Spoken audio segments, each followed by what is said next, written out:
Bonjour, je me présente, Monsieur Zénab, j'habite Saint-Chamond.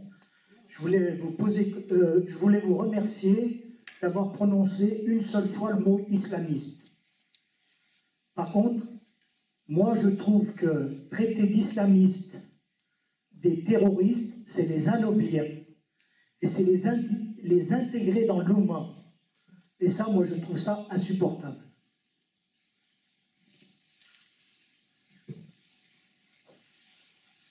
Je ne vais pas pinailler sur le nombre de fois où j'ai prononcé islamiste ou islamisme, mais il m'avait semblé que je l'ai prononcé un peu plus qu'une fois. Mais, admettons que je l'ai dit qu'une fois. Il y a beaucoup de nuances, beaucoup de mots en isme, avec l'idée que le suffixe isme étouffe la racine.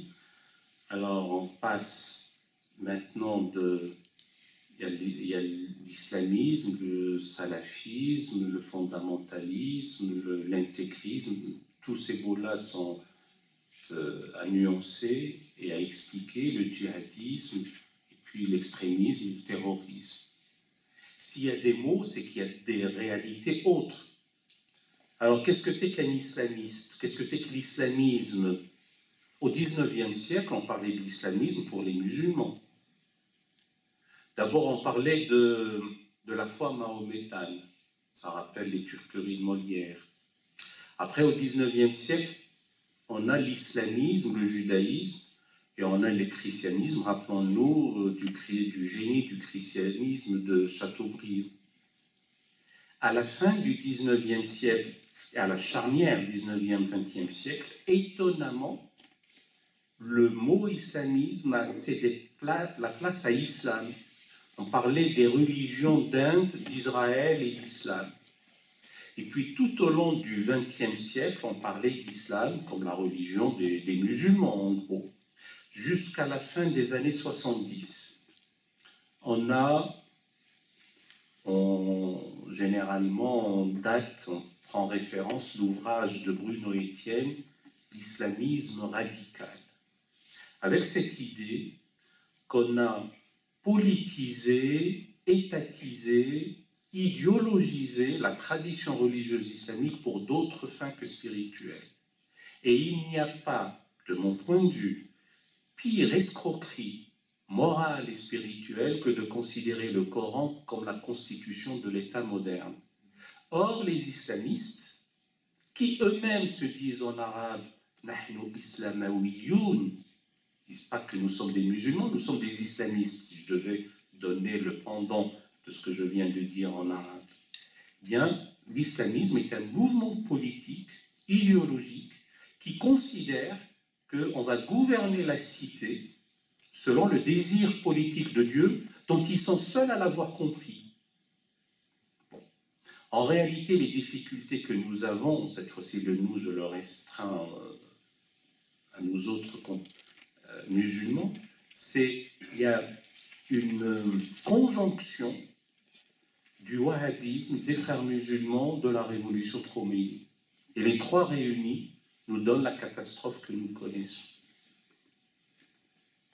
Bon, maintenant, le fait de dire que les terroristes sont des islamistes et donc on les anoblit, le débat actuel, moi j'ai ma petite idée, beaucoup de nos compatriotes, nos musulmans, qui disent que, oh, vous savez, la différence entre le terrorisme et l'islamisme est de degré, elle n'est pas de nature.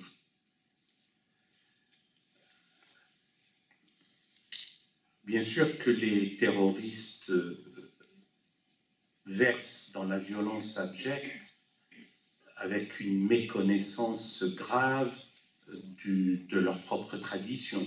Vous pensez un instant que les frères Kouachi connaissent les subtilités de la théologie islamique.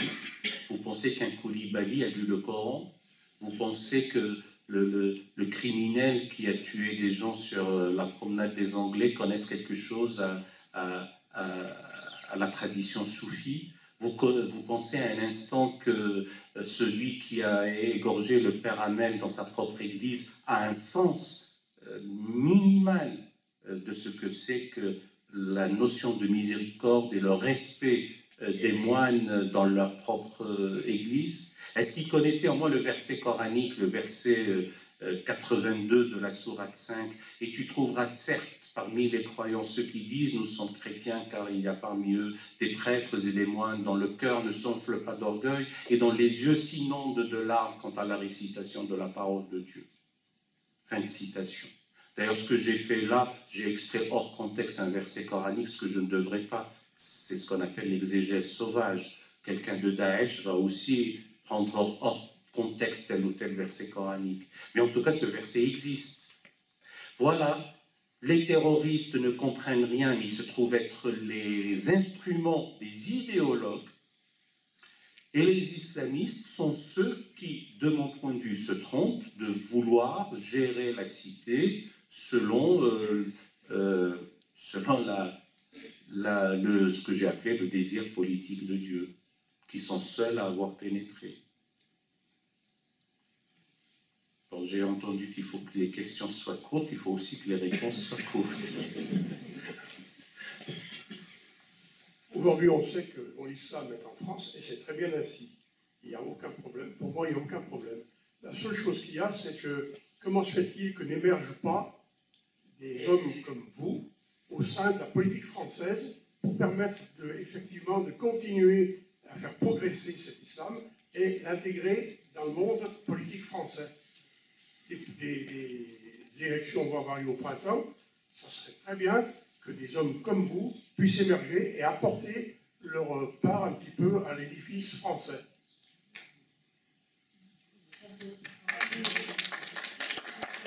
Merci. Les applaudissements me dépassent et me confondent. La question n'est pas une question personnelle. J'ai commencé par dire ici, je ne suis qu'un témoin. Et ce n'est pas de la fausse modestie. Je suis citoyen qui répond à une sollicitation, je viens avec plaisir et je témoigne. En homme libre. Parfois, ce que je dis, ça dérange. Mais laissons le débat rationnel sur des arguments aussi. Oui, c'est curieux que des hommes et des femmes n'émergent pas. On a eu longtemps, tour à tour, et pas uniquement une seule fois, on aurait pu dire que c'est un accident de parcours, sur les plateaux de télévision, à des heures de grande écoute, sur des débats cruciaux.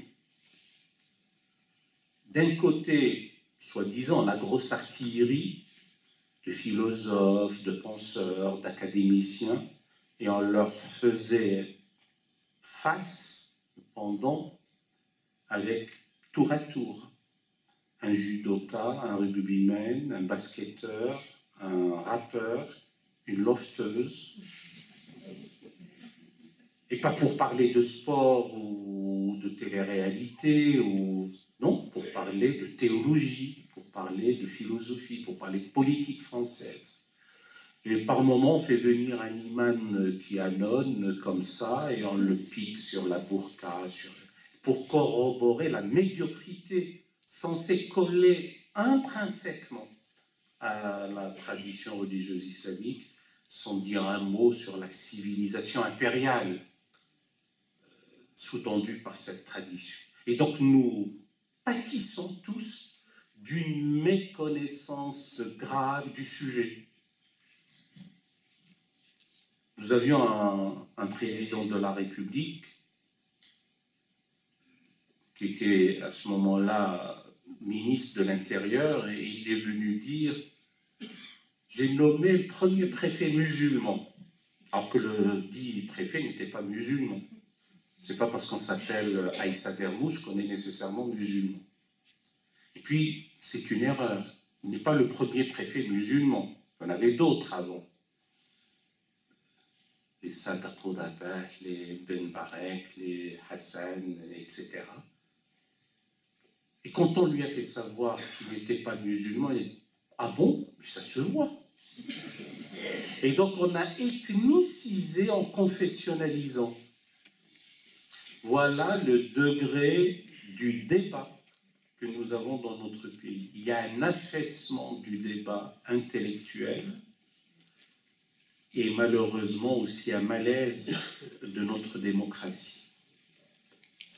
Donc oui, ce n'est pas par un dosage de soi-disant la diversité. Quand on dit diversité, elle ne concerne qu'une ou deux catégories de nos concitoyens. On n'a jamais dit de Nicolas Sarkozy qu'il fait partie de la diversité.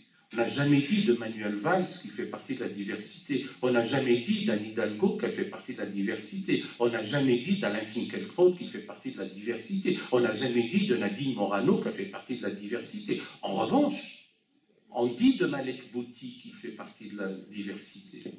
Et ça, ce n'est pas normal. Ce n'est pas normal dans notre pays. Et ce n'est pas normal pour les promesses démocratiques. Et ce n'est pas normal pour notre République. Voilà. Donc le vocabulaire est piégé. La sémantique est à revoir. Et oui, c'est vrai.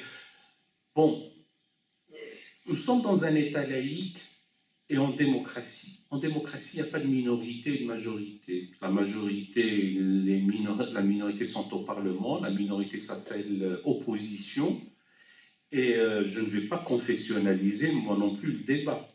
Mais il se trouve que la composante islamique de nation doit aussi se structurer, doit prendre ses responsabilités, doit laisser place aux compétences, et malheureusement, bien là, je vais dire des choses qui risquent d'être désagréables, eh bien, longtemps, dans cette composante de la nation, il y a eu un triptyque ou une relation triangulaire entre l'incompétence, l'illégitimité et, dans certains cas, la malhonnêteté. Et elles s'alimentent l'une l'autre. On est incompétent, mais on brigue des responsabilités. Et ça devient illégitime. Et pour s'y maintenir, on agit d'une manière malhonnête. Parce que malheureusement, pour certains, l'horizon suprême, c'est d'être invité à la garden party de l'Élysée du temps où elle existait. Alors que l'horizon suprême, c'est comment éduquer les générations à venir. L'horizon suprême, c'est comment apaiser les tensions. L'horizon suprême, c'est de faire de la nation française une nation solidaire, fraternelle et prospère pour tous. L'horizon suprême, c'est de sortir de ce cycle de violence, de méfiance, de défiance. Voilà ce qui nous intéresse tous.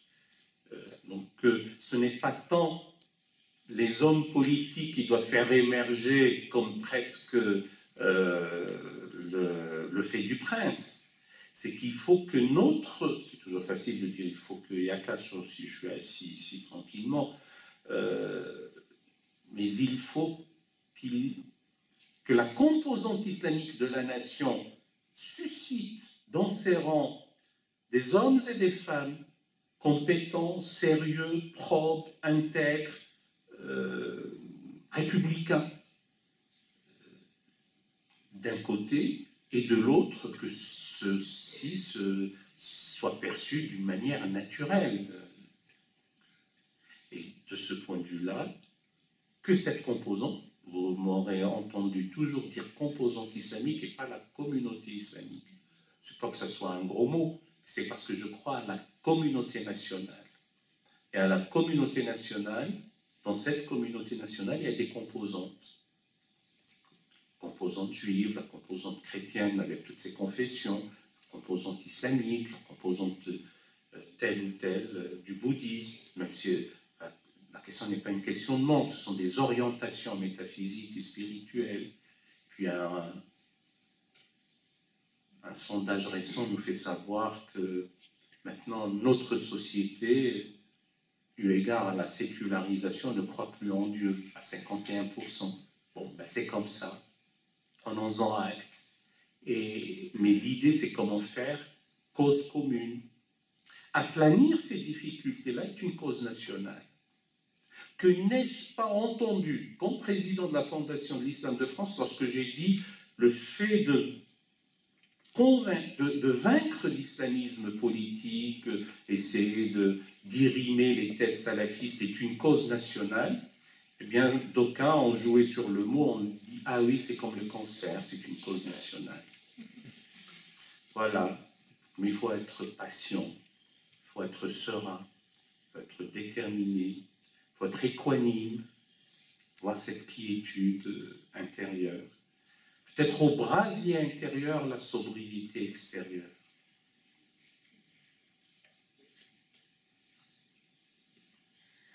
Bonsoir. Je suis donc enseignant et engagé dans le dialogue interreligieux depuis de nombreuses années. En tant que chrétien, j'aime beaucoup l'islam, qui pour moi est une religion de paix.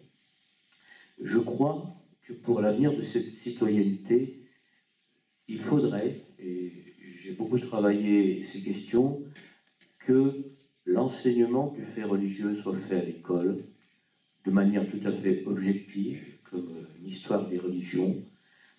C'est des bribes qu'on a dans les cours d'histoire, mais que vraiment cet enseignement soit fait à l'école pour que les jeunes apprennent les religions de l'autre, la religion de l'autre, apprennent à vivre ensemble, à construire l'harmonie ensemble. Je sais que c'est très difficile en France, cet enseignement du fait religieux, et pourtant il y a des enjeux de citoyenneté évidents. Vous parliez de l'art, il est évident qu'aujourd'hui, pour comprendre un musée et les principales œuvres d'art, si on n'a pas l'enseignement du fait religieux, on ne comprend pas, qu'on soit musulman, qu'on soit chrétien, qu'on soit rien du tout. Il faut vraiment avancer, je ne sais pas comment faire, cet enseignement du fait religieux, qui pour moi est une des clés de l'avenir de la coexistence et de la vie fraternelle dans ce pays comme dans d'autres. Qu'est-ce que vous en pensez? Je souscris à ce que vous dites. L'année prochaine marquera le 20e anniversaire du rapport de Régis Debray sur l'enseignement du fait religieux à l'école. Il y a des réticences, c'est vrai. Maintenant, et notamment au sein du Conseil des sages de la laïcité, on parle plutôt d'approche laïque du fait religieux dans l'enseignement, avec cette idée de trouver d'une manière transversale, aussi bien en lettres, dans l'enseignement artistique, et d'ailleurs pourquoi pas aussi dans d'autres disciplines, de trouver comment on peut, presque par touche un peu impressionniste, parler de tradition religieuse. Pas comme une crypto-catéchèse, mais en tout cas, d'un point de vue civilisationnel, oui. Et je pense que les professeurs d'histoire-géographie, les professeurs de français, de lettres d'une manière générale, les professeurs d'art plastique peuvent commenter, présenter, expliquer ce qui a sous-tendu des civilisations par le fait religieux. Nous ne pouvons plus accepter que lors d'une sortie scolaire au Louvre, devant la Vierge de Botticelli, un gamin s'écrie « Qui c'est cette meuf ?» Ou encore « Où sont les Indiens devant Saint-Sébastien ?» Ce n'est pas possible. Notre société, j'ai dit tout à l'heure, est travaillée par de forts courants de sécularisation. Il ne faut pas qu'il y ait une indigence intellectuelle, une déshérence culturelle sur le fait religieux pour des générations entières. Ce n'est pas possible aussi. Donc je souscris à ce que vous dites. La difficulté, je pense, c'est comment est-ce qu'on a un professeur dédié, un peu ce qui se passe en Allemagne. Tiens, pour la deuxième fois, je parle du cas allemand. Ce sont les Landers, là-bas, qui donnent la possibilité à ce qu'on enseigne le fait religieux. N'oublions pas que les choses ne sont pas simples, parce que là, avec toutes les tensions que nous connaissons maintenant, comparées au tournant de 1905, ce n'est rien. Sur le parvis de Sainte-Clotilde à Paris, il y a eu des heurts, il y a eu des morts, il y a eu des congrégations entières qui ont été expulsées. Le père Pierre Théard de Chardin s'est retrouvé en Chine, etc.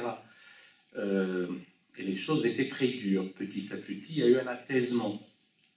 Et voilà, ça laisse des traces et des traumatismes. Et voilà que pour d'autres, on a réglé un problème avec une tradition religieuse, on en a d'autres qui viennent avec leurs gros sabots et qui viennent nous parler du Ramadan, pas du jeûne du mois de Ramadan, qui viennent avec des accoutrements improbables, des discours inacceptables, des comportements intolérables, nous imposer la religion perçue comme synonyme de déraison, de ce qui est irrationnel, etc. Ces réticences existent, y compris dans une grande maison comme l'Éducation nationale et ailleurs.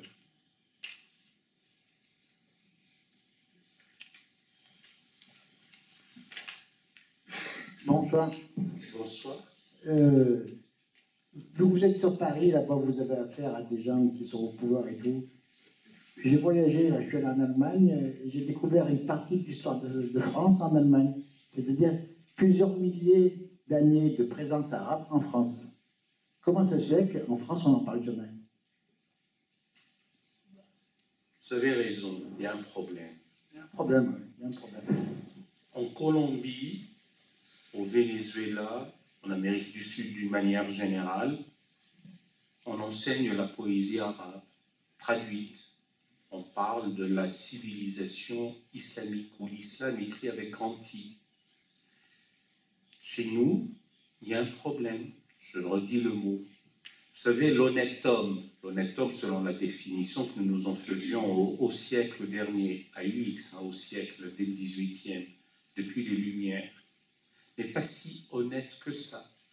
Vous le trouvez, l'honnête homme, vous le trouvez s'intéresser, à juste raison d'ailleurs, à l'art Shimo au Pérou, aux estampes nippones au Japon, les estampes de Tutamaru par exemple. Mais il est ignare à propos des miniatures persanes ou des miniatures ottomanes. C'est curieux.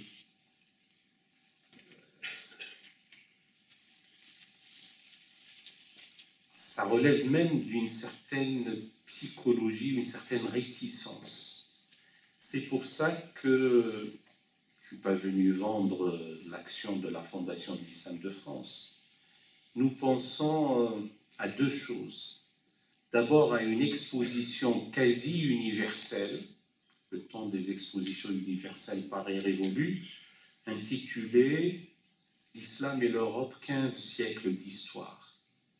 En toute rigueur, il y a moins de 15 siècles, mais on a arrondi au supérieur. L'Islam et l'Europe, 15 siècles d'histoire. Cela va montrer la forte prégnance civilisationnelle de l'islam sur l'Europe. Au niveau de l'art lyrique, les arabesques de Debussy, le Sherazade de Nikolai Rimsky-Korsakov, l'italienne à Alger, l'enlèvement au sérail composé par Mozart, qui présente le Pacha Selim comme un homme longanime et magnanime qui consent à restituer l'amoureuse Constance à son fiancé, etc. Au niveau de l'art lyrique, Marie-Adélaïde de France se promenait à la cour de Louis XV en habits turcs ou orientaux ou islamiques, on aurait dit maintenant. Et puis, si on savait que le baptistère qui a servi à baptiser Saint-Louis était fabriqué par un artisan musulman, on aurait peut-être réfléchi autrement. Donc, cette exposition, nous pensons qu'elle aura un grand impact. Entre-temps, il va y avoir du 20 novembre au 27 mars prochain 18 petites expositions, chacune dans une circonscription académique. Ce qui est curieux, c'est qu'on est passé de 22 à 13 régions, mais les académies, on en a gardé 18. Enfin, on en a 18. Et donc,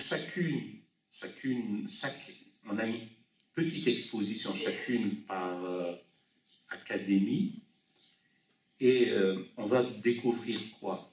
Que l'art dits islamiques ou les arts de l'islam sont des arts de cour et non pas des arts de bédouins. C'est un art figuré, figuratif et non pas un art abstrait. C'est aussi un art profane et pas nécessairement un art religieux. Et en plus, les pièces et les objets exposés ne viennent pas de l'étranger. On les retrouve dans les églises et dans les familles, de génération en génération. C'est aussi important. Deux autres points et j'arrêterai la réponse. La première, c'est que la toponymie des lieux, bon certes on est à Saint-Chamond, Saint-Étienne, les différents saints montrent la forte prégnance de la Roche-Mère et chrétienne en France et en Europe, et personne ne le nie, au contraire, nous en sommes même tous fiers. Il y a tout un art chrétien, les grandes abbayes, les édifices architecturaux, les vitraux, les grands motets, bien sûr. Mais à côté de cela, ne serait-ce que d'une manière minime, il y a aussi la toponymie des lieux arabes. Rabatuel n'est que corruption de Rahmatullah, miséricorde de Dieu. Perpignan n'est que corruption de Bir el-Bounian, puis de l'urbanisme. Narbonne, c'est Arbona. Carcassonne, c'est Carcassona.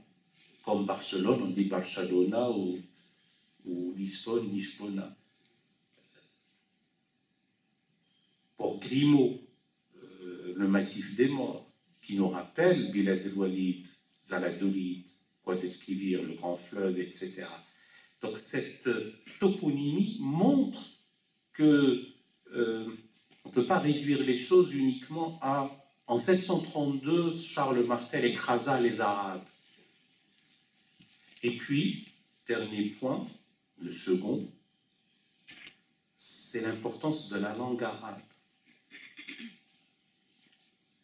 Parfois je le fais, parfois je ne le fais pas. Ben, ce soir, je sens qu'il faut que je le fasse, suite à votre question. Si je dis à quelqu'un, un ami prêtre de surcroît par exemple, mon cher abbé, assieds-toi sur le divan, je serai en face de toi sur le sofa en dessous de l'alcôve.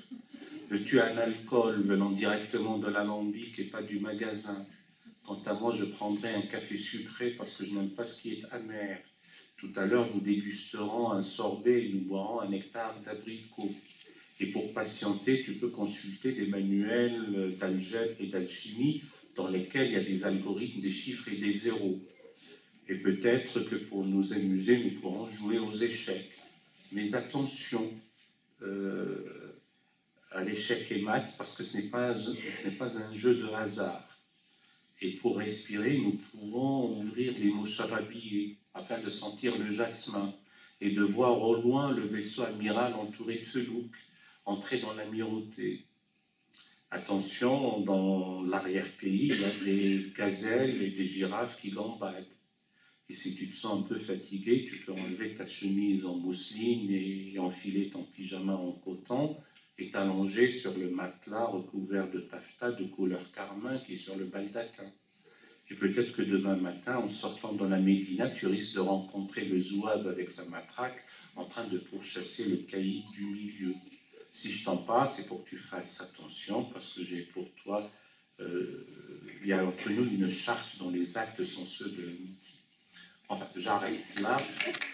Je vais parler en parlant arabe, légèrement francisé.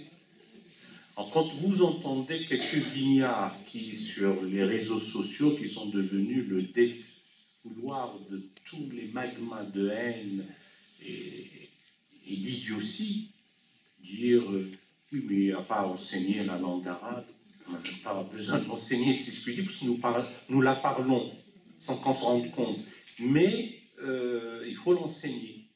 Il faut l'enseigner pour la simple raison que c'est une langue de civilisation, une langue de diplomatie, une langue de travail à l'ONU.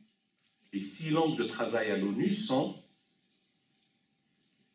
le russe, le chinois, l'anglais, le français, l'espagnol et l'arabe. C'est-à-dire que nous privons nos futurs concitoyens, quels qu'ils soient, de maîtriser une langue de travail à l'ONU. j'ai beaucoup de respect pour la philosophie, notamment la philosophie allemande, mais les Allemands parlent à eux-mêmes. Mais quand on parle arabe, on parle au monde, tout comme on parle français. Donc ce sont des choses qu'il faudrait présenter calmement si on veut aller vers cette citoyenneté fraternelle, cette fraternité citoyenne. On commence déjà par voir où est-ce que cela achoppe.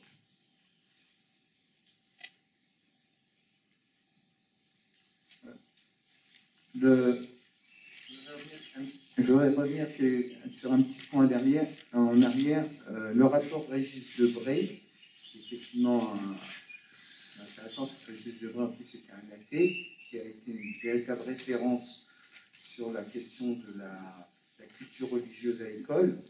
Il y a eu quand même des points qui ont avancé depuis, ça fait pratiquement plus de 30-40 ans qu'on étudie comme les religions en 5e et en 6e, c'est pas nouveau. La question était plutôt la culture religieuse, qu'il fallait aller plus loin, et ce qui posait problème, c'était qui faisait cet enseignement.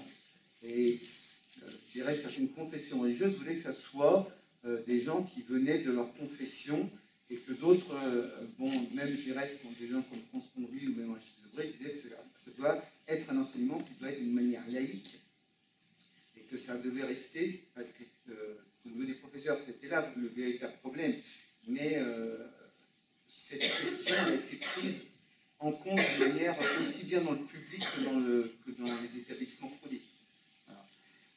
Moi, ce qui m'a posé tout à l'heure un peu question, qui m'a fait réagir, c'est l'histoire sur la religion dans le cadre des élections présidentielles. Moi, personnellement, ça ne m'intéresse pas de savoir que tel élu, il soit croyant ou pas croyant, qu'il soit chrétien ou pas. Moi, quand il est élu, ce qui m'intéresse, c'est sa conception politique, et je suis très attaché à cette conception d'État laïque. Et ma question elle vient aussi, c'est que l'autre fois, par exemple dans le journal, c'est ça qui m'a fait venir ici, c'est que vous évoquiez que vous étiez très attaché à la laïcité de l'État, ce qui est mon cas aussi. Et au même moment, un peu plus tard, il y a eu un petit conflit à Saint-Chamond, lié à un imam, où il y a eu une intervention comment ça s'appelle, il y a une intervention du ministre, et là il y a eu suivant les personnes qui étaient, il y en a qui ont approuvé l'intervention du ministre, et d'autres qui ne l'ont pas approuvé au nom de la laïcité, en considérant qu'un imam, comme un prêtre ou un rabbin, il a le droit d'exprimer, le droit d'exprimer une sourate, un verset s'il le souhaite.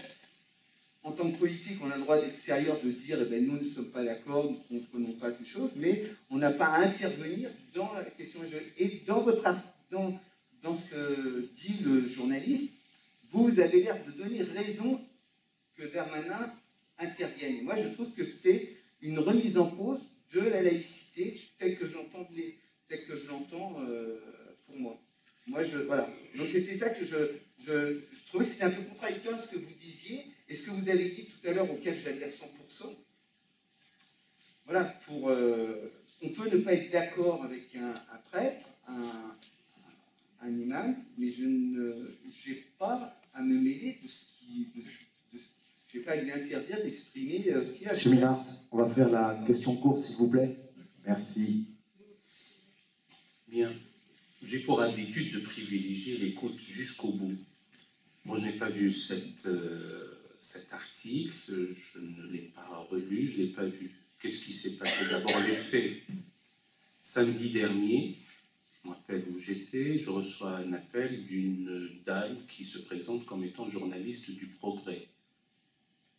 Et elle me pose des questions, et je réponds. Elle me dit, vous savez que c'est à Saint-Chamond qu'il y a eu cet imam qui a été démis par Gérald Darmanin.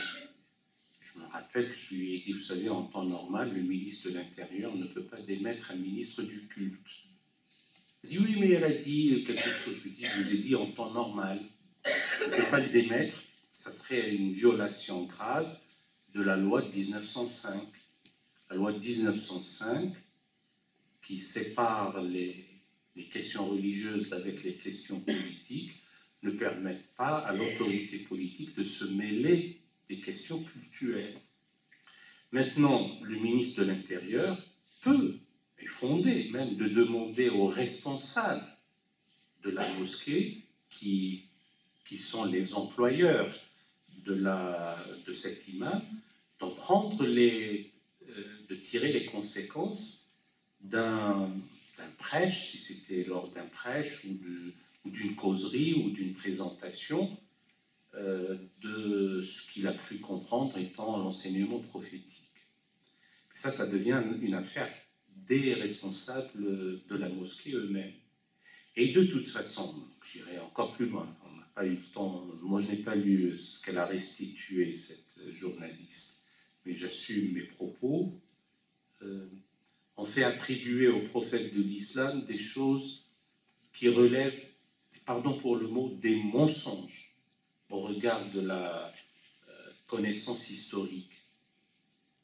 Et à supposer par extraordinaire qu'il y a eu tel ou tel hadith, s'il ne va pas de pair avec le respect de la dignité humaine dans sa composante féminine, on ne l'appliquera pas. C'est aussi simple que cela. Donc, à cet imam, d'abord d'avoir un peu plus de connaissances avant de venir parler, parce que la prise de parole publique, et surtout sur des jeunes consciences croyantes, est d'une grande responsabilité.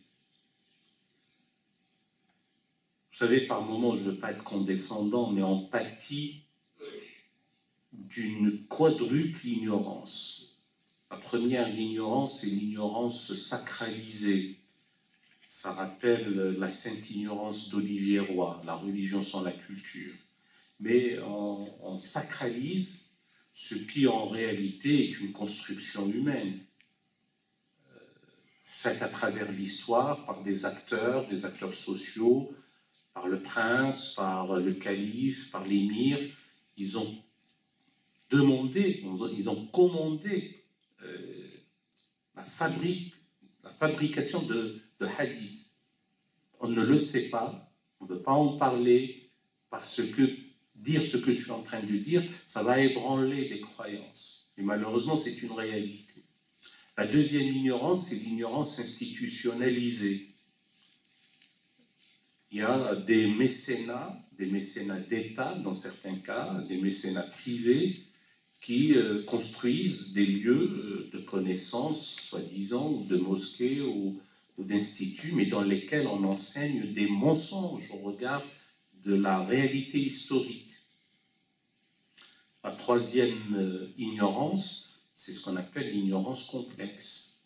Nous ne savons pas et nous ne savons pas que nous ne savons pas. Et la quatrième ignorance, sans vouloir être paranoïaque, c'est ce que d'aucuns appellent l'ignorance méthodologiquement programmée. Dans certains cas, je ne parle pas de la France, je parle d'ailleurs, on ne veut pas enseigner les sciences humaines, les SHS, les sciences de l'homme et de la société. On n'enseigne pas l'herméneutique, la métiologie, la sémiotique, la paléographie, la codicologie, la linguistique, la philosophie, jusqu'à des dates récentes. Il y a des régimes qui délibérément ne voulaient pas enseigner cela. C'est important. Donc voilà, de ce que vous avez dit, ma réponse est la suivante, et celle que je vous ai donnée. Alors, moi, je voudrais parler un petit peu des États-Unis, en fait. Vous ne pensez pas que c'est un peu eux qui ont monté la colère, peut-être, et l'extrémisme à un moment où ils ont envahi les pays arabes? Ça a peut-être été un fanatisme de défense sur certains. Et quelle est votre idée là-dessus? Ah, mon ami, ce ne sont pas que les États-Unis. Je vous fais remonter les choses au 19e siècle, au grand jeu, le grand jeu. La Grande-Bretagne et la Russie, et le théâtre du grand jeu, l'Afghanistan. sur un siècle, allez, globalement de 1916 à maintenant, sur un siècle, on a eu droit, vous autres humains, on a eu droit tour à tour à Laurence d'Arabie et ses 7 piliers de la sagesse, à Sykes-Picot, à Balfour, à Allenby, au traité de Sèvres, au traité de Lausanne, au traité de Berlin. Puis on a eu droit à Suez. On a eu droit à des résolutions de l'ONU portant numéro 149, 181, 197, 242, 338, 425, 429, et je peux continuer celles qui portent 4 chiffres. Elles dorment dans les tiroirs de l'Organisation des Nations Unies, et puis des résolutions de l'ONU bien postérieures ont été appliquées dans un déluge de feu et de fer. Et parfois, le déluge de feu et de fer s'est abattu en dehors de toute l'égalité internationale suite à un mensonge éhonté. Et on dit, ah, tiens, on a une monstruosité idéologique et religieuse qui a surgi au Proche-Orient. Et on s'étonne quand on a une Madeleine Albright qui dit aux talibans, pas ceux-là, leurs prédécesseurs, et même ceux-là, nous sommes prêts à vous reconnaître aux Nations Unies et même à vous aider à ce que vous soyez reconnus comme un régime légitime. Donnez-nous simplement Oussama Ben Laden. Voilà comment on a géré le monde depuis 2 siècles. Et donc, vous avez raison. Ça, c'est ce qu'on appelle les raisons extrinsèques de l'émergence de l'islamisme politique ou du fanatisme religieux dans cette partie-là, qui n'exclusent en rien non plus, parce qu'il y a aussi les raisons intrinsèques ou les facteurs endogènes, que malheureusement, on a un arc de cercle qui va du nord Nigeria jusqu'à l'île de Jolo, passant par la Corne africaine, et sans m'appesantir sur cette région du monde qui a vu naître l'idéologie ou la monstruosité idéologique et religieuse dénommée Daesh, qui finalement fauche des vies humaines innocentes. Et nous devons aussi le dire, le dénoncer et faire en sorte que ça cesse. Ben oui, les vies humaines là-bas sont musulmanes, mais une vie humaine est une vie humaine. C'est pas la coloration confessionnelle qui fait la sacralité de la vie. Mais vous avez raison, donc le jeu bizarre des États-Unis, vous savez, en Iran, en 1906, il y avait une extraordinaire constitution, la constitution de 1906. Mais qui a concouru à la faire avorter? C'était le jeu convergent de la Russie tsariste et de la Grande-Bretagne colonialiste. La première ne voulait pas que la contagion, en quelque sorte, qui était dans la partie sud de la Russie, puisse arriver avec cette modernité d'une monarchie constitutionnelle, démocratique. Et la Grande-Bretagne ne voulait pas non plus voir ce type d'idée progressiste aller jusque un peu plus à l'est, passant par l'Afghanistan et allant jusqu'à l'Inde. Il n'y avait pas à ce moment-là encore le Pakistan. J'ajoute toujours que ce n'est pas une façon de se défausser sur autrui, mais c'est toujours bon de rappeler l'histoire. Bonsoir, je suis Leïla. Je suis là en tant que maman, en tant qu'enseignante, et j'aimerais revenir sur le moteur à 4 temps, avec lequel je suis d'accord, mais moi j'aurais aimé rajouter peut-être une 5e branche. Et là je vais faire référence à une scène que j'ai vue aux informations il n'y a pas très longtemps, quand le président de la République s'est déplacé, je crois que c'était à Marseille, et lors d'un bain de foule, il y a une maman qui l'a interpellée et elle lui dit, si ma mémoire est bonne, mon fils, je crois que mon fils avait 4 ou 5 ans, enfin c'était un petit bout de chou, et il dit à sa maman, maman, c'est vrai que le prénom de Pierre existe? Et donc elle dit ça au président de la République, et avec le président, il y avait le préfet, enfin les différents ministres qui l'avaient accompagné. Et j'ai trouvé cette scène absolument hallucinante, et j'étais partagée entre les larmes et la colère. Et on est au XXIe siècle, et il y a des gamins qui grandissent dans des territoires et qui vivent contre eux. Et donc, je pense que le 4e volet que vous avez peut-être oublié, négligé, c'est la ghettoisation. Vous savez bien que en France, ce sont des pans entiers du territoire où des familles vivent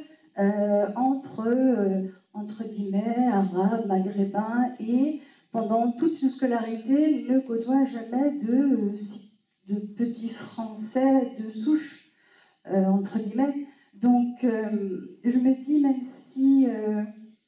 si on fait tout ce qu'on peut à l'école, même si les enseignants sont très investis, même si on travaille la culture, on les emmène au musée, mais si le petit Mohamed ne rencontre que le petit Pierre, que peut-être à la fac et encore jamais, c'est un petit peu, voilà, on est un petit peu dans la naïveté. Donc vraiment cette scène-là m'a marquée, et j'aimerais vous entendre sur un petit peu. Je vous en prie, je comprends votre émotion. Ma chère Leïla, d'abord, ça s'est passé à Montpellier. Deuxièmement, moi j'aimerais bien que vous enrichissiez ce débat et que vous ajoutiez une 5e branche, et on ne parlera plus de moteur à 4 temps, mais il me semble que ça rentre pleinement dans la promesse de la République. Donc c'est le 4e finalement. C'est pas que je tienne mordicus à mon idée, elle est révisable, interrogeable, discutable et contestable à chaque instant. Et troisième point, bien sûr qu'il y a de la colère. Je parlais de ghettoisation, je parlais de pans entiers de populations ghettoisées, marginalisées, défavorisées, etc. Heureusement que vous avez ajouté entre guillemets pour Français de souche. Nous faisons partie d'une même nation. Elle est en devenir et elle aura un avenir. Mais il nous incombe à nous de faire en sorte que l'avenir soit radieux. Et il ne peut être radieux que lorsque la République tiendra toutes ses promesses pour tous ses enfants. C'est mon credo, c'est ce à quoi je crois. Et ça, malheureusement, donc on revient à la notion aussi de la citoyenneté fraternelle. Peut obliger par la loi ce qui relève de l'égalité, il y a des lois pour ce qui concerne la liberté, etc. Mais malheureusement, vous ne pouvez pas avoir une loi qui oblige à la fraternité. Ça reste un point à l'horizon vers lequel nous tendons. Et ça relèvera finalement de la préparation du citoyen. C'est pour ça que j'ai cité cette idée de dilater le cœur afin d'accueillir tout le monde. C'est peut-être pas facile, peut-être on n'y arrivera jamais, mais au moins que ça soit une approche asymptotique. Et vous avez raison, si on grandit, alors pire encore dans certains cas, on a des jeunes gens qui vivent tiraillés entre 2 univers. À la maison, quand il y en a une, chez soi, dans son appartement, il y a un univers mauresque. Peut-être même le tableau de la Mecque, peu de calligraphie, des canapés, le thé, etc. Il suffit de descendre les escaliers, quand ça fonctionne, quand il n'y a pas de problème, de drogue, de délinquance, etc. On se retrouve dans un autre univers. Et le fait de basculer d'un univers à un autre est déstabilisant aussi. je reviens encore à la Fondation de l'Islam de France, nous tenons, nous essayons, nous voulons avoir aussi des aides pour cela, pour que ces garçons et ces filles puissent être extraits d'un milieu hostile où le choix n'est contre la délinquance ou l'islamisme radical. Eh bien, on veut les mettre dans des internats, d'excellence. Au moins sur la semaine, parce que le week-end, il faut bien qu'ils rentrent chez eux, ils soient sanctuarisés en attendant d'avoir des lycées, des établissements scolaires qui leur permettent de recevoir de la connaissance et du savoir. Le meilleur investissement pour la jeunesse est la connaissance. Ce sont les diplômes. Quand je dis tout à l'heure le quoi qu'il en coûte pour les familles, c'est investir dans l'enseignement, l'acquisition du savoir pour les enfants. Que n'ai-je pas entendu une fois lorsque j'ai dit entre s'endetter pour aller acheter un mouton afin de l'immoler le jour du sacrifice et le fait de s'endetter pour acheter un ordinateur afin de l'utiliser pour des cours en visioconférence, etc. La question ne se pose pas. J'ai été traité d'apostat, que sais-je encore, etc. Et bon, mais c'est pas grave. Il ne faut pas être arrogant simplement, mais expliquer les priorités où sont-elles. On a des pères de famille qui s'endettent pour quelque chose qui ne relève même pas de la prescription absolue, alors que le devenir de ces enfants passe aussi par les tablettes, par l'ordinateur, etc., ben, ils ne s'endettent pas. Et ça aussi, c'est une lourde responsabilité. J'oscille toujours entre quelle est la part de responsabilité des parents et aussi, malheureusement, le contexte global. Professeur, encore deux questions. Mais moi, je suis une vers Bernard, et puis ici. Très bien. Bonsoir et merci pour votre intervention. Je vous en prie. Vous avez parlé beaucoup de l'islam du cœur et de l'esprit, qui évidemment n'a aucune difficulté avec la laïcité. Je crois il me semble que l'islam réclame aussi des règles de vie, et sous cet angle-là, c'est peut-être un petit peu plus compliqué.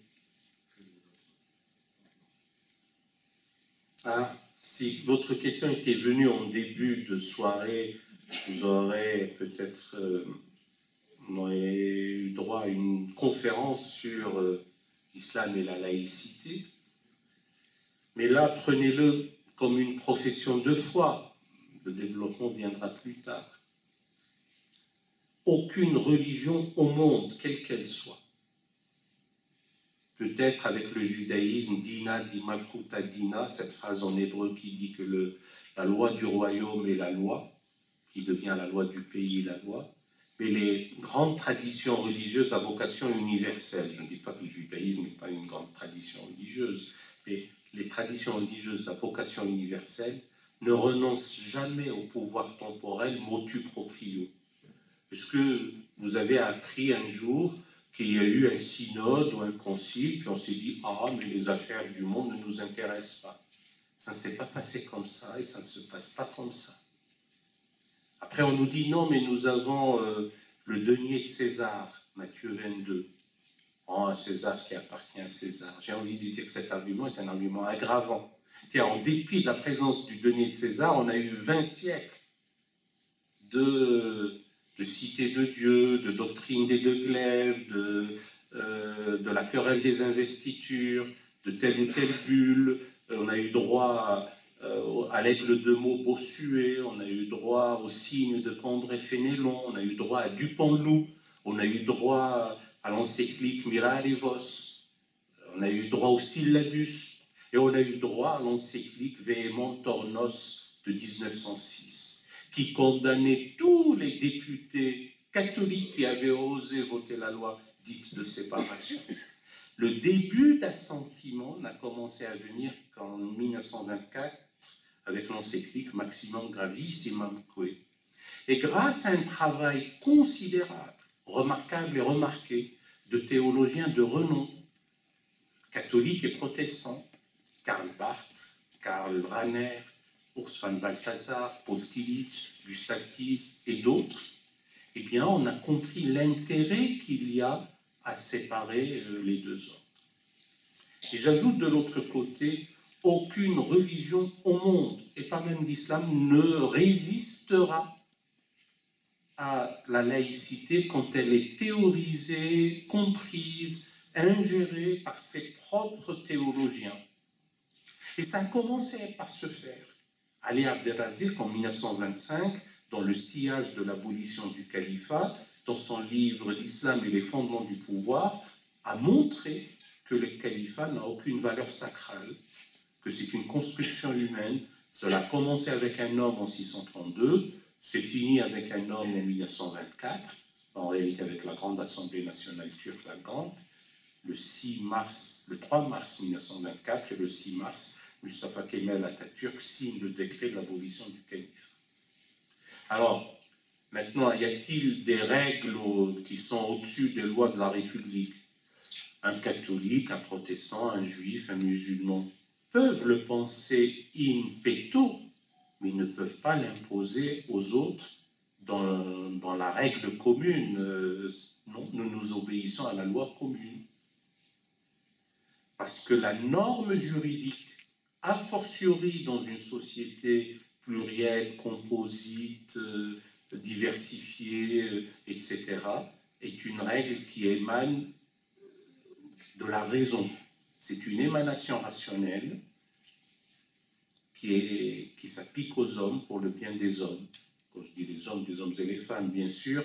Et si on n'est pas content de cette règle, on la change. Voilà, on ne peut pas venir l'imposer par la force.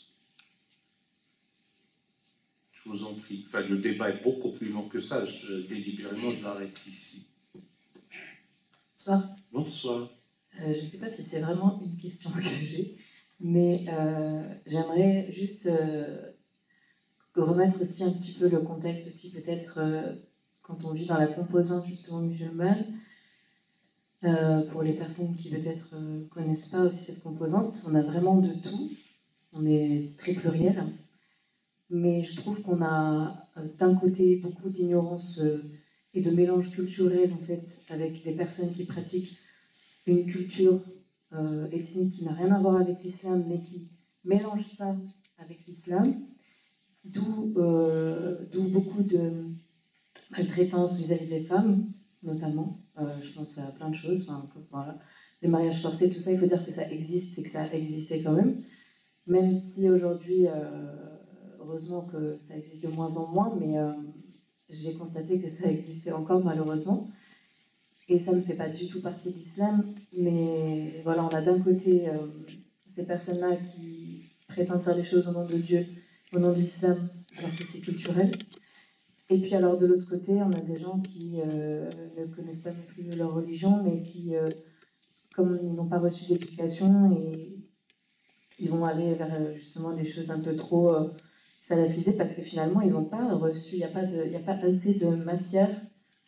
Bon, pour ceux qui cherchent, il y a toujours. Mais malheureusement, je pense que quand on se convertit notamment, quand on démarre dans cette belle religion et tout ça, on est un peu perdu. On ne trouve pas assez la spiritualité musulmane devant. J'ai l'impression qu'on est un peu endormi encore et qu'on est en train de se réveiller tout doucement, mais qu'on est encore en état de demi-sommeil là et qu'il y a encore du boulot parce que pendant des siècles, j'ai l'impression que les musulmans, la composante musulmane s'est endormie, alors pour toutes les raisons que vous disiez, et puis voilà, peut-être c'était plus facile, plus aisé à des moments de composer avec voilà, ce qu'on nous donne, ou pour des raisons politiques, justement, c'est pour ça qu'il faut bien, je pense, faire la différence, et que c'est pas des choses qui nous concernent vraiment quand on est spirituel, les choses politiques, mais bon, voilà, et du coup, je pense qu'on assiste à un réveil quand même des consciences de part et d'autre. Et j'aimerais voir voilà, comment on peut instruire sur la vraie spiritualité, notamment le soufisme. On parlait du soufisme, on parlait des arts, de la musique. Il y a une vraie frigidité de la composante musulmane à ce niveau-là. Dès qu'on parle des soufis, il y a des gens qui se crispent. Dès qu'on parle de musique, ça se crispe. Dès qu'on parle des arts, ça se crispe. Et ça vient vraiment d'une ignorance, et que ce soit d'un côté ou de l'autre, quand je disais, que ce soit des gens qui sont dans une méconnaissance et qui sont dans leur ethnie, dans leur tradition et qui perdurent comme ça, ou que ce soit de l'autre côté des gens qui se croient religieux, mais qui finalement ne sont que dans le dogme, mais pas forcément dans l'esprit. Voilà, comment on peut remettre plus de spiritualité au cœur des enseignements musulmans dans les mosquées aussi, parce que ça manque cruellement. Je trouve que les discours sont quand même souvent très secs en fait. Et je sais pas, oui, voilà. Comment on peut redonner un peu de cœur et de spiritualité, et un langage aussi peut-être réadapté un petit peu à notre temps, parce que ça aussi, je pense qu'il y a des langages qui sont plus adaptés en fait des fois aussi. Voilà. Bien. Vous avez raison sur au moins 3 points. Enfin, sur la totalité, mais ma réaction sera sur 3 points. D'abord, il y a beaucoup de choses qu'on impute à la tradition religieuse islamique alors qu'elle en est totalement innocente. Puis malheureusement, ça prend des proportions jusqu'à ce qu'on inscrit des choses dans la loi et on pense que ça concerne l'islam. Nous avons Marlène Schiappa qui tient à faire figurer dans la loi l'interdiction des certificats de virginité. Je ne vois pas pourquoi on mettrait ça dans la loi sous prétexte que c'est islamique. Ça n'a rien à voir. Ce n'est même pas canonique dans son approche la plus drastique, la plus rigoriste, ça n'existe pas. Voilà un exemple, le mariage forcé, etc. Personne ne peut, même dans l'approche la plus drastique, avec cette idée qu'il faut un tuteur pour la femme, etc., il n'y a pas de mariage forcé. Bon, certains exagèrent en disant que sans consentement, c'est plutôt sans silence, ou que sais-je encore. Il n'y a pas de mariage forcé en principe. Donc voilà, on impute à la tradition religieuse islamique des comportements déviants, folkloriques, relevant d'un autre temps, et on dit que c'est l'islam. Ce sont peut-être des pratiques subsahariennes, de familles maghrébines, davantage ici qu'ailleurs, peut-être même sur place, peut-être la salafisation des esprits. Donc ça, c'est le premier point.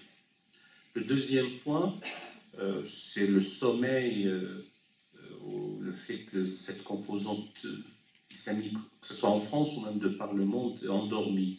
Oui, malheureusement. Après avoir connu un apogée civilisationnel, qui aurait culminé peut-être avec Soleiman le Magnifique, 1520-1566. On est en plein XVIe siècle, et c'est un des règnes les plus étincelants, éblouissants de l'histoire. C'est pas pour rien qu'on appelle Soleiman le Magnifique. Et on l'appelait le législateur. On oublie qu'il y avait une autre épithète. Et sous Soleiman le Magnifique, on n'appliquait pas la charia.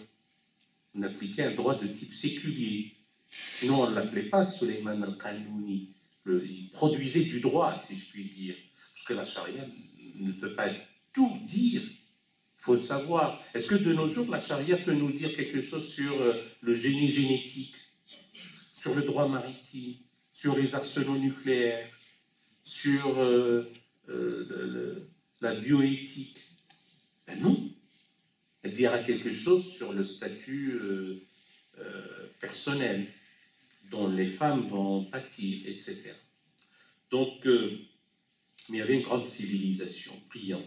Si on savait ce qui se passait dans les jardins à Samarcande, sous Tamerlan, si on savait la grandeur de 3 grands empires, l'Empire ottoman, l'Empire safavide, l'Empire moghol, à un moment donné de l'histoire, on ne penserait pas à l'islam en termes dépréciatifs. Et le troisième point, je pense sincèrement que les arts, la culture, puis la véritable spiritualité. Alors un mot peut-être sur la musique. Al-Farabi, l'Alpharabus des latins, 872-950, était un musicothérapeute, c'est-à-dire qu'il enseignait qu'il soignait par la musique. Ziryad était le premier à avoir instauré un conservatoire dans lequel il y avait un orchestre. Ce sont des choses qu'il faudrait aussi connaître. Alors on fait une focalisation sur un hadith apocryphe, sur, je ne sais pas, les instruments à vent, les instruments à cordes, que sais-je encore. Et puis, malheureusement, on a culpabilisé des consciences. On culpabilise des consciences jusqu'au point où on les tétanise, on ne peut plus rien faire. Et donc la facilité, c'est aller de s'agripper à un extrême. C'est un peu comme à la manière de celui qui traverse un pont, sujet à quelques vibrations, et si on est sujet ou soumis au vertige, eh bien on s'agrippe. On ne peut pas traverser le tablier au milieu. On va à un extrême, on va au parapet, on va au garde-fou. C'est pareil, avec les règles strictes, dures, tu fais telle chose, c'est bien, Dieu sera satisfait de toi, tu fais telle chose, ben Dieu te maudira. Ce n'est pas comme ça qu'on libère ses consciences, au contraire. On laisse en place davantage à l'amour, à la miséricorde, à la bonté. Voilà ce qui doit être en principe enseigné et dit dans les mosquées. Et il faut pour cela former les imams, pas pour les formater, mais en tout cas au moins qu'ils laissent place à une spiritualité vivante. Je ne sais pas si c'est celle-là la vraie, la véritable, mais en tout cas une spiritualité vivifiante, nourrissante. Vous avez parlé de quelque chose de sec. Le ritualisme desséchant, qui assèche ce qu'il y a dans les cœurs, peut donner lieu à des dérives dont certaines sont meurtrières. Voilà. Alors, professeur, on m'a donné, moi, le mauvais rôle, c'est le maître du temps. Mais comme il y a encore deux questions, on va les donner. Une question courte et une réponse courte. Donc, vous et ensuite Karine. Merci. Alors, ma question, alors moi, je voudrais revenir sur les promesses non tenues de la République et sur les questions de discrimination. Et je pense que c'est pour cela qu'aujourd'hui, il y a un rejet du modèle républicain, de ses institutions et notamment d'un grand principe de la République qui est l'universalisme. Cet universalisme dont on se gargarise beaucoup, eh bien, on se rend compte qu'il existe en théorie et pas forcément en acte. Et c'est peut-être la raison pour laquelle on a ces dernières années tendance plutôt à aller vers un modèle de société multiculturelle, un peu comme aux États-Unis où les communautés vont vivre les unes à côté des autres, mais pas vraiment ensemble. Donc l'un des, je pense, des enjeux à venir, c'est de réussir à faire en sorte que ces composantes, d'ailleurs, merci pour ce terme, parce que pendant longtemps, je me suis posé la question de comment ne pas dire communauté, parce que ça me gênait effectivement, les composantes d'une communauté nationale vont faire pour faire en sorte de pouvoir vivre ensemble, les uns avec les autres, tout en respectant cette valeur d'universalisme. Et je reviens aussi par rapport à ce que vous aviez dit sur le fait que cette composante musulmane doit prendre part au débat, doit prendre ses responsabilités et prendre part au débat. Il y a des grandes difficultés pour le faire, on a envie de le faire, on a envie de participer à la vie de la cité et au débat politique, mais quand on intègre des partis politiques traditionnels, le fait qu'on va amener des questions liées à des problématiques qui nous sont propres sera interprété comme du communautarisme et c'est rejeté, alors qu'il y a beaucoup d'autres classes d'intérêts privés qui vont prendre part au débat et parler d'intérêts de classe privée, ce ne sera pas disqualifié, mais dès qu'on parle de nos problématiques à nous, c'est systématiquement disqualifié dans le débat politique. Et on se pose la question de est-ce qu'il faut intégrer des partis politiques traditionnels et apporter notre voix au débat? Est-ce qu'il faut des partis autres? Voilà, moi c'est des questions que je me pose actuellement. Merci. Je voudrais rendre la tâche facile au maître du temps. Et au maître du temps, donc ma réponse va être courte, alors que ce que vous posez comme question est crucial. Pardon pour le style télégraphique, parce que ça nécessite développement. Oui, il faut investir le champ politique, et même massivement. Les revendications ne sont pas de type communautariste, ce sont des revendications pour la stabilité, j'allais dire, et la cohésion nationale. Et si ceux qui sont lésés dans leurs droits fondamentaux au regard de ce que promet la République, investissent massivement les partis politiques, ils peuvent faire et défaire des gouvernements. Ils peuvent même diriger le gouvernement. C'est une question, j'allais dire, de nombre. Je ne crois pas à la magie de la masse, mais en tout cas, il faut y aller. Pour l'instant, le jeu démocratique passe aussi par, je ne dirais pas les écuries, mais par les partis politiques. Surtout pas un parti dénommé le parti démocrate des musulmans, je ne sais pas quoi. Non qu'il faille ostraciser cela. On a bien eu longtemps la démocratie chrétienne, et notre ami Jacques Barrot n'est pas loin d'ici, d'Issenjo ou ailleurs. C'est le cas en Allemagne, ailleurs, etc. Mais bon, il vaut mieux éviter ce qui peut être problématique. Bon. La deuxième, je préfère dire la seconde, comme ça il n'y aura pas de deuxième. La seconde chose, c'est... je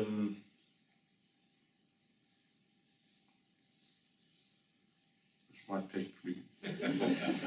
Qu'est-ce que vous avez dit sur...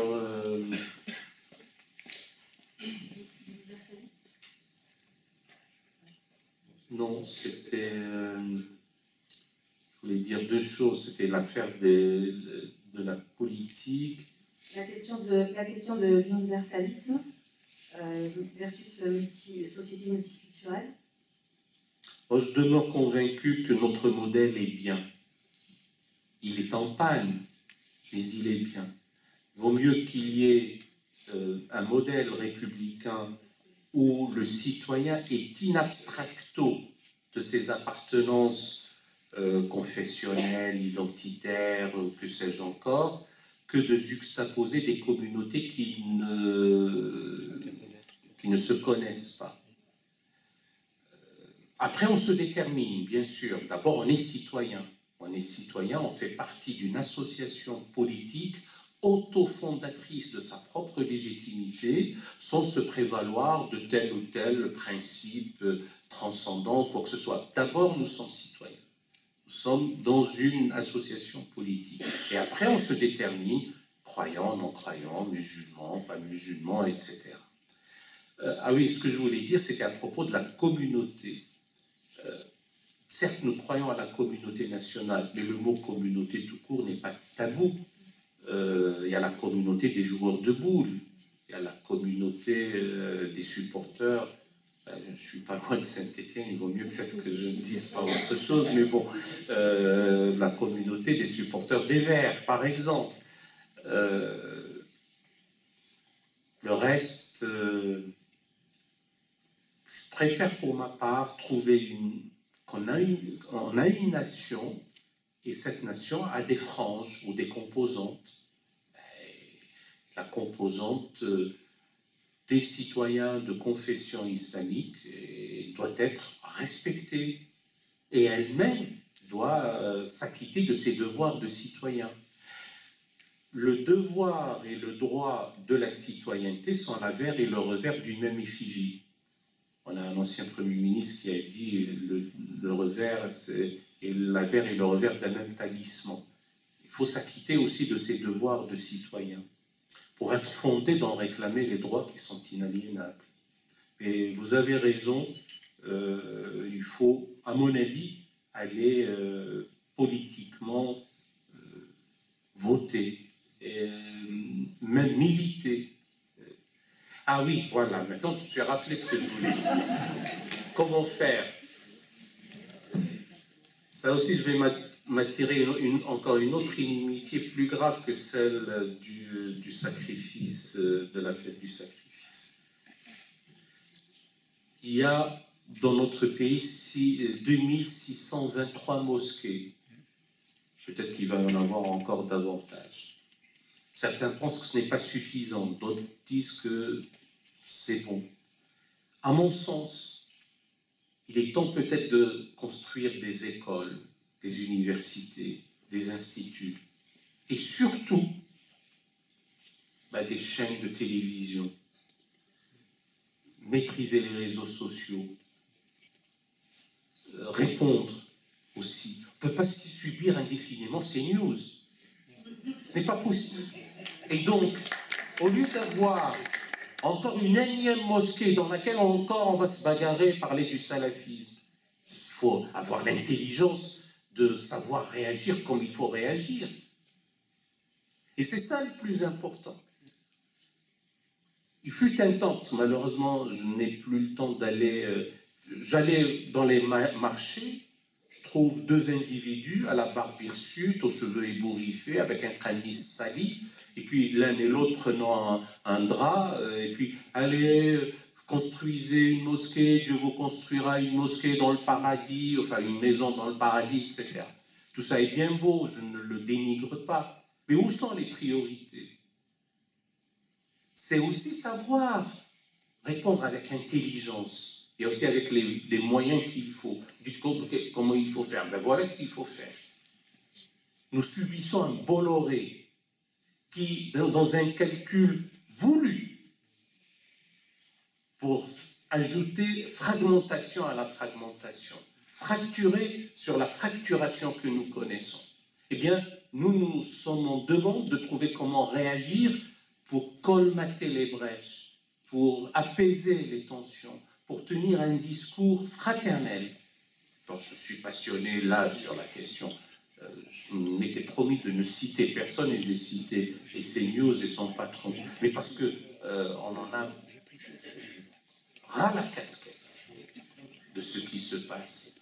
Voilà. Et c'est une attitude aussi de citoyen. La question, c'est être ou ne pas être.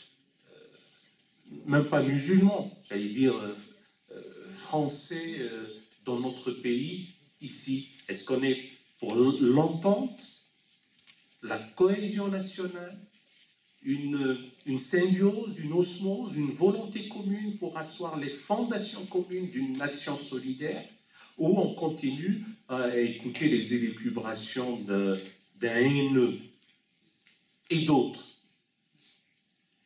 Parce que, soi-disant, il répond à une offre politique. La question est là. Dernière question. Bonsoir, merci déjà pour votre exposé. Bonsoir. À titre personnel, je vous ai beaucoup écouté, beaucoup lu également. Finalement, si on devait faire une conclusion, c'est que le salut passe par l'instruction, l'acquisition du savoir, et notamment l'acquisition du savoir pour la jeunesse. Ma question va être courte, pour le bien de tout le monde, c'est, avez-vous pensé également, alors il y a des éléments de réponse qui sont intervenus dans la dernière réponse, là, à Vadémécum, justement, pour s'adresser à cette jeunesse-là, par quel canal de diffusion, comment aller les toucher, parce que dans le discours alternatif que vous avez préconisé, l'autre partie du discours, il y a à boire et à manger pour tout le monde. Et ils savent s'adresser à la jeunesse. Ils savent susciter et faire naître des émotions chez eux. Je ne dis pas que votre discours n'est pas accessible, mais presque pour les jeunes, pour les plus jeunes d'entre nous. Voilà, c'était simplement ma question. Et j'avais peut-être un élément de réponse à vous apporter. Vous avez tenu la dragée haute à des académiciens.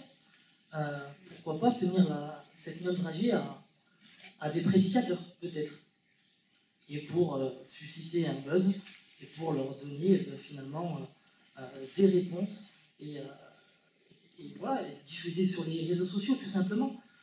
J'espère être irrévérencieux envers personne ce soir. Il n'y a qu'à voir l'auditoire.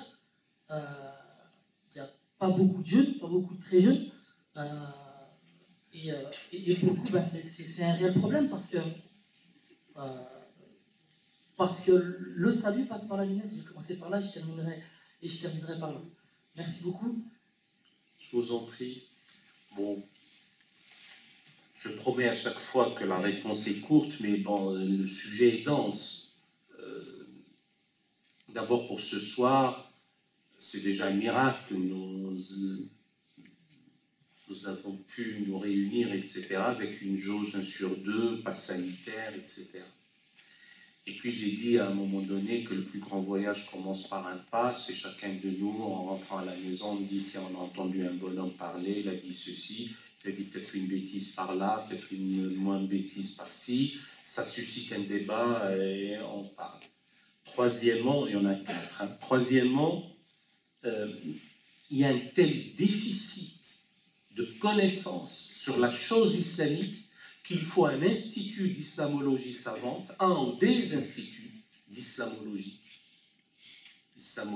tenir un discours rationnel, scientifique, académique sur le fait islamique. Et je ne vois pas pourquoi on n'en est pas dans notre pays. Je ne suis pas envieux, mais il m'arrive parfois d'être jaloux. Je suis jaloux de l'université de Berlin, où on en a un programme financé sur des deniers publics, corpus coranico. On étudie le Coran. Que l'on soit musulman ou pas musulman, mais le Coran, comme objet d'étude, c'est à l'université. Nous, il faut aller à l'école pratique des hautes études, et encore, on n'a pas un institut d'islamologie. Et après, il faut aller décrescendo petit à petit, jusqu'à toucher, et notamment cette jeunesse incarcérée, parce que c'est aussi le foyer de ce qu'on appelle la radicalisation, et ailleurs. Donc, bon, bien sûr, il faut adapter le vocabulaire. Et votre serviteur a appris à dire keuf, meuf, remeu, feuge, etc., pour passer le discours. Mais ce n'est pas une raison non plus pour niveler par le bas. J'ai dit tout à l'heure que lorsqu'on a 300 mots pour s'exprimer, on est potentiellement violent. Un académicien a 50 000 mots.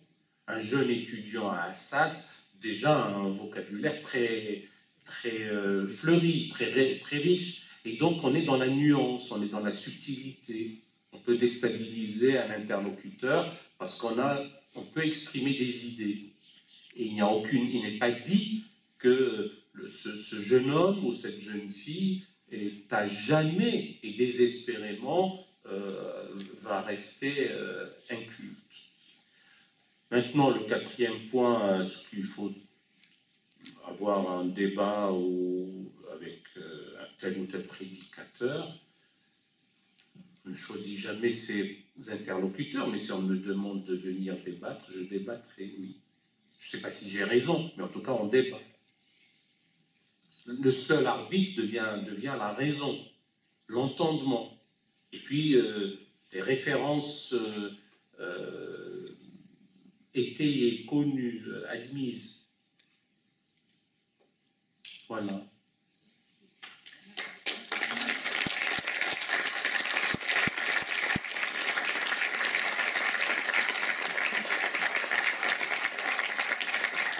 Merci, professeur, pour ce moment riche. Merci à vous, public, d'être venu si nombreux. J'ai compté 85 personnes dans la salle. Voilà, donc vous pouvez vous applaudir déjà. Merci aux membres des cultes qui ont eu la gentillesse de venir ce soir. Je ne peux pas les citer tous, mais il y en a. Vous pourrez retrouver ce débat très prochainement sur le site d'AMEA, www.centre-du6amea.org. Et suivre notre actualité également. Merci encore. Merci d'avoir patienté. On a pris une demi-heure de retard, mais c'était du bon retard moral.